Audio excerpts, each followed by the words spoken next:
Tila umikot na ang lamesa sa kampo ngayon ni Cedric Lee at Denise Cornejo. Ngayon ay hinatulan ng dalawa ng guilty beyond reasonable doubt sa kanilang serious illegal detention na kaso sa It's Showtime host na si Vong Navarro.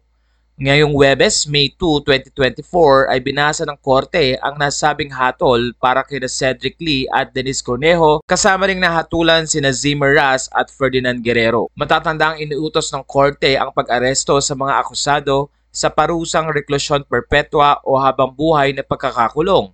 Kinansela na rin ng korte ang kanilang bail ban na pwedeng gamitin. Pero sa kabila ng nasabing hatol ay pwede pa ring iapila ang desisyon ng korte laban kina Denise at Cedric Lee.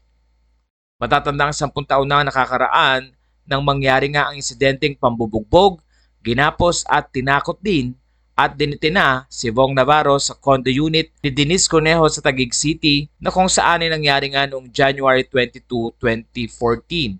Matatandang nahatulang guilty rin sina Cedric Lee at Denise Cornejo para sa kasong grave coercion kay Vong noong July 2018. Ilang mga fans naman ni Vong Navarro ang nagsabing natanggap na ni Vong ang hustisya dahil sa mga nangyari sa kanya na kung saan nga ay marami ang naawa kay Vong dahil na rin sa pambubugbog at ginawang pagkulong sa kanya sa condo unit ni Denise Cornejo.